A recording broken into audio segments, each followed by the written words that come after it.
Hello friends, I M സ്വപ്ന രമേശ്. സ്വപ്ന ലോകം എന്ന YouTube ചാനലിലേക്ക് എല്ലാവർക്കും സ്വാഗതം. ഇന്ന് നമ്മുടെ യാത്രയുടെ രണ്ടാമത്തെ ദിവസമാണ് കേട്ടോ. അപ്പോൾ നമ്മൾ ഇന്ന് പോകുന്നതെന്ന് പറഞ്ഞിട്ടുണ്ടെങ്കിൽ മധുരയിൽ നിന്ന് നമ്മൾ നേരെ പോകുന്നത് ധനുഷ്കോടിക്കാണ്. അത് മാന മധുരയൊക്കെ ആയിട്ടുള്ള ഒരു റൂട്ടാണ് കേട്ടോ.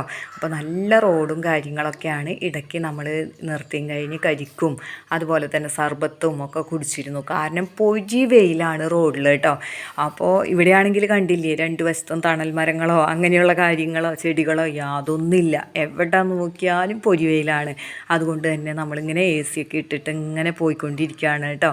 അപ്പോൾ റൂട്ടൊക്കെ വളരെ നല്ല റോഡും കാര്യങ്ങളായതുകൊണ്ട് തന്നെ നല്ല സ്പീഡിലൊക്കെ നമുക്ക് പോകാനായിട്ടും പറ്റുന്നുണ്ട്. റോഡിൽ അങ്ങനെ നിറയെ വാഹനങ്ങളോ കാര്യങ്ങളോ ഒന്നുമില്ല. വല്ലപ്പോഴൊക്കെയാണ് വാഹനങ്ങളുള്ളൂ കേട്ടോ. അങ്ങനെ നമ്മളിങ്ങനെ പോകുമ്പോൾ പാമ്പൻ പാലം എത്തി കേട്ടോ. അപ്പോൾ ഇതെന്ന് പറഞ്ഞിട്ടുണ്ടെങ്കിൽ നമ്മൾ മറ്റുള്ളവരുടെ വീഡിയോയിലൂടെയൊക്കെ മാത്രമാണ് നമ്മൾ കണ്ടിട്ടുള്ളൂ. നമ്മുടെ കണ്ണുകൊണ്ട് ഇത് കാണാനായിട്ട് പറ്റിയതെന്ന് പറഞ്ഞിട്ടുണ്ടെങ്കിൽ അതൊരു വലിയ ഭാഗ്യമായിട്ടാണ് തോന്നുന്നത് കേട്ടോ. അപ്പോൾ ഈ അടുത്തായിട്ട് നമ്മുടെ പ്രധാനമന്ത്രി ഉദ്ഘാടനം ചെയ്തതൊക്കെ നമ്മൾ ന്യൂസിൽ കണ്ടിട്ടുണ്ടായിരിക്കും അല്ലേ. എന്നാലും ഇവിടെയാണെങ്കിൽ പൊരി വെയിലാണ്. ഇറങ്ങിയൊന്ന് നിന്ന് നമ്മൾ എന്താ പറയുക, നമ്മുടെ ആഗ്രഹം കൊണ്ട് നമ്മളിങ്ങനെ ഒന്ന് നോക്കി കാണുന്നതാണ്. ഈ ഒരു കടൽപ്പാലത്തിൻ്റെ നീളം എന്ന് പറയുന്നത് 2 കിലോമീറ്ററോളം ഉണ്ട് കേട്ടോ. അതുപോലെ തന്നെ കപ്പലുകളൊക്കെ വരുമ്പോൾ ഇത് ലിഫ്റ്റ് ചെയ്യാനായിട്ട് പറ്റുകയും ചെയ്യും. ഇത് ഇന്ത്യയുടെ ഒരു എൻജിനീയറിംഗ് വിസ്മയമായിട്ടാണ് കേട്ടോ ഈ പാലത്തിനെ കണക്കാക്കുന്നത്. അത്രയ്ക്കും സാങ്കേതിക വിദ്യകളൊക്കെ ഉപയോഗിച്ച് ഉണ്ടാക്കിയ ഒരു പാലാണ്. ഈ പാലത്തിനടിയിൽ കപ്പലുകൾ എത്തുന്ന ആ ഒരു സമയത്ത് തന്നെ 3 മിനിറ്റ് കൊണ്ട് തന്നെ ഇത് ഉയർത്തും. അങ്ങനെയൊക്കെയുള്ള പ്രത്യേകതയൊക്കെയുള്ള ഒരു പാലമാണ് കേട്ടോ. അപ്പോൾ ഇവിടെ നമ്മൾ ഇങ്ങനെ ധനുഷ്കോടിയിലേക്ക് പോവാണ്. ധനുഷ്കോടി എന്ന് പറയുന്നത് തന്നെ ഒരു ദ്വീപാണ്. അപ്പോൾ നമ്മളിപ്പോൾ പോയിക്കൊണ്ടിരിക്കുന്നത് അരിച്ചൽ മുനമ്പിലേക്കാണ് കേട്ടോ. അപ്പോൾ ഇവിടുത്തെ ഒരു പ്രത്യേകത എന്ന് പറഞ്ഞിട്ടുണ്ടെങ്കിൽ ഇവിടെ നിന്നാണ് ശ്രീരാമൻ ശ്രീലങ്കയിലേക്ക് സേതുബന്ധനം നടത്തിയതെന്നാണ് വിശ്വാസം കേട്ടോ. അപ്പോൾ ഈ ഒരു മുനമ്പിലായിട്ട് ഒരുപാട് ഇങ്ങനെ ഓലപ്പുരകളൊക്കെ ഇങ്ങനെ കെട്ടിയുണ്ടാക്കിയിട്ടുണ്ട്. അവിടെ ധാരാളം മീൻ വിഭവങ്ങളൊക്കെ വിൽക്കുന്നുണ്ടായിരുന്നു കേട്ടോ. അപ്പോൾ അത് ഇഷ്ടമുള്ളവർക്ക് അതൊക്കെ ടേസ്റ്റ് ചെയ്തുകൊണ്ട് യാത്ര മുന്നോട്ട് പോവാം. അപ്പോൾ നമ്മൾ ഈ യാത്രയിൽ വെജാണ് കേട്ടോ. അപ്പോൾ അതുകൊണ്ട് തന്നെ നമ്മളതൊക്കെ ഒന്ന് നോക്കി കാണുകയാണ് ചെയ്തോളൂ കേട്ടോ. അപ്പോൾ ഈ ഒരു സ്ഥലം എന്ന് പറഞ്ഞിട്ടുണ്ടെങ്കിൽ വളരെ പ്രാധാന്യമുള്ളതാണ്. നമ്മുടെ രാമായണത്തിലൊക്കെ ഈ ഒരു സ്ഥലത്തിൽ നടന്ന കഥകളെക്കുറിച്ചൊക്കെ അതിൽ സൂചിപ്പിക്കുന്നുണ്ട്. അപ്പോൾ രാമായണവുമായിട്ട് ബന്ധപ്പെടുത്തി നോക്കുമ്പോൾ അത്രയധികം പ്രാധാന്യം അർഹിക്കുന്ന ഒരു പ്ലേസാണിത്. ഇവിടെ നമുക്ക് ലൈറ്റ് ഹൗസൊക്കെ കാണാനായിട്ട് സാധിക്കും കേട്ടോ. അപ്പോൾ നമ്മളിപ്പോൾ ഇവിടെ ഈ ചെന്നെത്തുന്ന സ്ഥലത്തുനിന്ന് ശ്രീലങ്കയ്ക്ക് 30 കിലോമീറ്റർ മാത്രമേ ഉള്ളൂ. അപ്പോൾ ആ ഒരു പ്രത്യേകതയും കൂടിയുണ്ട്. രാമായണത്തിൽ സേതുബന്ധനം എന്ന് പറഞ്ഞിട്ടുള്ള ഭാഗത്താണ് ഈ ധനുഷ്കോടിയെ കുറിച്ച് പരാമർശിക്കുന്നത്. ഇവിടെ എത്തുമ്പോൾ ഉള്ള ഒരു പ്രത്യേകത എന്ന് പറഞ്ഞാൽ നമ്മൾ പോയിക്കൊണ്ടിരിക്കുന്ന റോഡിൻ്റെ ഇടതുഭാഗത്തും കടലാണ്, വലതുഭാഗത്തും കടലാണ്. ഇടതുഭാഗത്തുള്ളത് ബംഗാൾ ഉൾക്കടൽ, ബേ ഓഫ് ബംഗാൾ, അതുപോലെ തന്നെ റൈറ്റ് സൈഡിലുള്ളത് ഇന്ത്യൻ മഹാസമുദ്രമാണ് കേട്ടോ. അപ്പോൾ ഈ 2 കടലുകൾക്കും നമ്മൾ നോക്കുന്ന ആ കാഴ്ചയിൽ തന്നെ നമുക്ക് അതിൻ്റെ ഒരു പ്രത്യേകത അറിയാൻ പറ്റും. ബംഗാൾ ഉൾക്കടൽ എന്ന് പറയുന്നത് ഈ ഒരു ഭാഗത്ത് വളരെ ശാന്തമായിട്ടാണ് കിടക്കുന്നത്, അതായത് ഈ ഇടതുഭാഗത്ത് കാണുന്ന കടൽ. പക്ഷേ വലതുഭാഗത്ത് ഇന്ത്യൻ മഹാസമുദ്രം എന്ന് പറയുന്നത് ഭയങ്കര തല്ലി ഇങ്ങനെ എന്താ പറയുക, തിരമാലകളൊക്കെ അടിച്ച് റോഡിലേക്ക് വെള്ളം വരുന്ന രീതിയിലൊക്കെയാണ് കിടക്കുന്നത് കേട്ടോ. അപ്പോൾ ഇവിടെ നിന്ന് കുറച്ച് ദൂരം കൂടി ഫ്രണ്ടിലേക്ക് പോകാമായിരുന്നു. പക്ഷേ ഇവിടെ എത്തിയപ്പോൾ വാഹനങ്ങളുടെ ഭയങ്കര തിരക്കായിരുന്നു. അപ്പോൾ എല്ലാവരും ഇവിടെ ഇറങ്ങിയിട്ടാണ് ഇവിടെ ശാന്തമായിട്ട് കിടക്കുന്ന ആ ബംഗാൾ ഉൾക്കടലിൽ കളിച്ചും ചിരിച്ചും ഉല്ലസിച്ചൊക്കെ ആൾക്കാർ നിൽക്കുകയാണ് കേട്ടോ. മറ്റേ സൈഡിൽ ആൾക്കാർ ചുമ്മാ കടലിങ്ങനെ നോക്കി കണ്ടാണ് നിൽക്കുന്നത്. അപ്പോൾ നമുക്കും എന്തായാലും ഇവിടെ വരെ എത്തിയതാണ്, നമുക്കും ഇവിടെ കടലിലൊക്കെ ഇറങ്ങി കഴിഞ്ഞ് കളിച്ച് ചിരിച്ചായിട്ട് നമുക്ക് യാത്ര തുടരാമെന്ന് വിചാരിച്ചു കേട്ടോ. അപ്പോൾ ഇത്ര ശാന്തമായിട്ട് കിടക്കുന്നത് കൊണ്ട് തന്നെ ആൾക്കാരൊക്കെ അവരുടെ കുട്ടികളെ കൂടി ഇതിൽ കുളിക്കാനും കളിക്കാനും ഒക്കെ ഇറക്കിയിട്ടുണ്ട് കേട്ടോ. അപ്പോൾ നമുക്കത് കാണുമ്പോൾ തന്നെ ഒരു ഭയം തോന്നിക്കില്ല. കാരണം അത്ര ശാന്തമായിട്ടാണല്ലോ ഇപ്പോൾ കടൽ കിടക്കുന്നത്. അപ്പോൾ കടൽ തീരത്താണെങ്കിൽ ഇങ്ങനെ ഫ്രൂട്ട്സും അതുപോലെ തന്നെ നമ്മുടെ മാങ്ങയും പൈനാപ്പിളും ഇതൊക്കെ വിൽക്കാനായിട്ട് ഒരുപാട് ചേച്ചിമാരൊക്കെ ഇരിക്കുന്നുണ്ടായിരുന്നു കേട്ടോ. അപ്പോൾ അതുകൂടാതെ കടലകൾ പലതരത്തിലുള്ളതൊക്കെ ഉണ്ടായിരുന്നു. അപ്പോൾ രമേശ് ചേട്ടനാണെങ്കിൽ കടലൊക്കെ കുറിച്ചുകൊണ്ടാണ് രമേശ് ചേട്ടനും അനിലൊക്കെ നടക്കുന്നത്. നമുക്ക് എന്താ പറയുക, നമ്മൾ ഒരുപാട് ബീച്ചുകളിലൊക്കെ പോയിട്ടുണ്ട് എന്നുണ്ടെങ്കിലും ഇതുപോലെ ഒരു വിസ്മയ കാഴ്ച നമ്മൾ കണ്ടിട്ടില്ല. ഒരു സൈഡിൽ ശാന്തമായിട്ടുള്ള കടൽ, മറു സൈഡിലാണെങ്കിൽ ഭയങ്കര ഹുങ്കാരമായിട്ട് കിടക്കുന്ന കടൽ.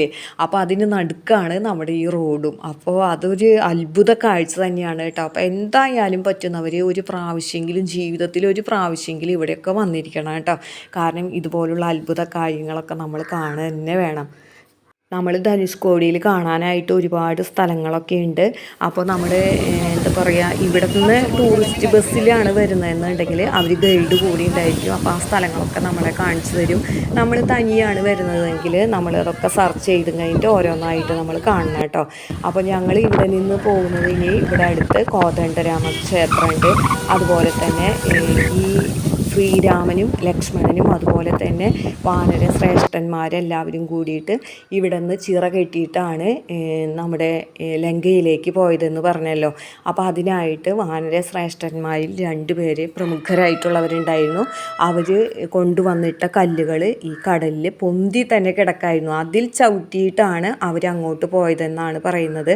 അപ്പോൾ അതിൽ നിന്ന് 1-2 കല്ലുകളൊക്കെ ഇവിടെയുള്ള ആൾക്കാർ എടുത്തും കഴിഞ്ഞ് ഒരു റിങ് കെട്ടിയിട്ട് അതിനുള്ളിലിട്ടും കഴിഞ്ഞിട്ട് ഒരു ചെറിയ ഫീസ് ഈടാക്കിയിട്ട് നമുക്കതിൽ ക്യൂ നിന്ന് തൊഴാനും ഒക്കെ ഉള്ള അവസരങ്ങളൊക്കെ കൊടുക്കുന്നുണ്ട് കേട്ടോ.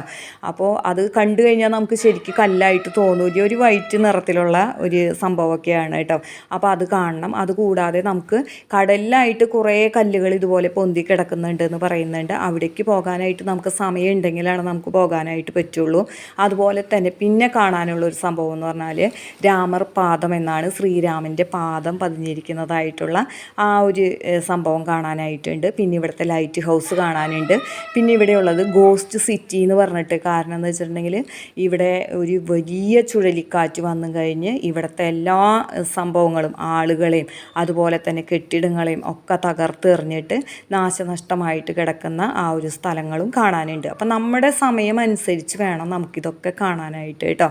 അപ്പോൾ ഇങ്ങോട്ട് വരുന്ന ആൾക്കാർക്ക് വേണ്ടിയിട്ട് ഇവിടെ ടാക്സി അതുപോലെ തന്നെ ബസ് ഒക്കെ ധനുഷ്കോടിയിലേക്ക് അവൈലബിൾ ആണ്. വൈകിട്ട് 5 മണി വരെയാണ് ബസ്സൊക്കെ ഇങ്ങോട്ട് ഇട്ടിരിക്കുന്നത്. ഇപ്പോൾ ഞങ്ങൾ നിൽക്കുന്നതെന്ന് പറഞ്ഞിട്ടുണ്ടെങ്കിൽ ഈ ഒരു കല്ല് കണ്ടില്ലേ, 2 കല്ലുകളാണ് ഇവരിതിലിട്ടിരിക്കുന്നത്. ഈ വലിയ കല്ലും ആ കുട്ടിയെടുത്തിരിക്കുന്ന ചെറിയ കല്ലും. ഇത് രണ്ടും കണ്ടില്ലേ വെള്ളത്തിൽ പൊന്തി കിടക്കുന്നത്. ഇങ്ങനെ പൊന്തി കിടക്കുന്ന കല്ലിൽ ചവിട്ടിയിട്ടാണ് രാമനും സംഘവും ലങ്കയിലേക്ക് പോയി എന്നതാണ് വിശ്വാസം. അപ്പോൾ ഞാനും മിനിയും പിള്ളേരും ഒക്കെ ഇതെടുത്തും കഴിഞ്ഞ് ജയ് ശ്രീറാം എന്ന് പറഞ്ഞ് നമ്മളതിലിടാണ് കേട്ടോ. ധനുഷ്കോടിയിലേക്ക് വരുന്ന വഴിക്ക് നമ്മുടെ രാഷ്ട്രപതി അബ്ദുൽ കലാമിൻ്റെ മ്യൂസിയവും വീടും ഒക്കെ ഉണ്ട് കേട്ടോ. അപ്പോൾ നമുക്ക് സമയമുണ്ടെങ്കിൽ അതൊക്കെ കാണാനായിട്ട് പറ്റും. അപ്പോൾ ഞങ്ങൾ ഇവിടെ എന്തായാലും റെസ്റ്റ് എടുക്കാൻ വേണ്ടിയിട്ട് ഇവിടെ ഒരു ഹോട്ടലിൽ റൂമൊക്കെ എടുത്തിട്ടുണ്ട്. അതൊക്കെ നമ്മൾ ബീച്ചിൻ്റെ സൈഡിൽ തന്നെയാണ് നമ്മൾ എടുത്തിരിക്കുന്നത് കേട്ടോ. അപ്പോൾ നമുക്ക് ഇവിടെ റൂമിൽ നിന്ന് കഴിഞ്ഞ് നോക്കിയിട്ടുണ്ടെങ്കിൽ ബീച്ചൊക്കെ കാണാനായിട്ട് സാധിക്കും കേട്ടോ. അപ്പോൾ ഇവിടെയാണ് നമ്മൾ റൂം എടുത്തിരിക്കുന്നത്. ഇവിടെ AC നോൺ AC റൂമുകളൊക്കെ അവൈലബിൾ ആണ്. പക്ഷേ നമ്മൾ എന്ത് തന്നെയായാലും പുറത്ത് പൊരി വെയിലാണ് നമ്മൾ സഞ്ചരിച്ചുകൊണ്ടിരുന്നത്. അതുകൊണ്ട് തന്നെ നമുക്ക് നല്ലൊരു റെസ്റ്റ് എടുക്കണം എന്നുണ്ടെങ്കിൽ AC റൂം തന്നെ എടുക്കാനായിട്ട് ശ്രമിക്കണം കേട്ടോ. അപ്പോൾ ഇനി ഇവിടെ ഒന്ന് ഉറങ്ങി ഫ്രഷ് ആയതിന് ശേഷം വേണം നമുക്ക് നമ്മുടെ അടുത്ത ഡെസ്റ്റിനേഷനിലേക്ക് പോകാനായിട്ട് കേട്ടോ. അപ്പോൾ ആ വിശേഷങ്ങളൊക്കെ അടുത്ത വീഡിയോയിൽ കാണിക്കുന്നുണ്ട്. അപ്പോൾ ഇന്നത്തെ വിശേഷങ്ങൾ ഇവിടെ വെച്ച് നിർത്താണ്. ഇഷ്ടപ്പെട്ടാൽ നിങ്ങൾ ലൈക്ക് ചെയ്യാനും കമൻറ്റ് ചെയ്യാനും ഷെയർ ചെയ്യാനും മറന്നു പോകരുത് കേട്ടോ. നമ്മുടെ ചാനൽ ആദ്യമായിട്ട് കാണുന്ന കൂട്ടുകാരാരെങ്കിലും ഉണ്ടെങ്കിൽ ഒന്ന് സബ്സ്ക്രൈബ് ചെയ്ത് കാണാനായിട്ടും മറക്കരുത് കേട്ടോ. അപ്പോൾ യാത്രകൾ ഇഷ്ടമുള്ള കൂട്ടുകാർ എന്തായാലും ഒരു പ്രാവശ്യമെങ്കിലും ഇങ്ങനെയുള്ള സ്ഥലങ്ങളൊക്കെ വിസിറ്റ് ചെയ്തിരിക്കണം എന്നാണ് എൻ്റെ ഒരു അഭിപ്രായം കേട്ടോ. അപ്പോൾ ഇനി മറ്റു ചില വിശേഷങ്ങളുമായി നമുക്ക് അടുത്ത വീഡിയോയിൽ കാണാം.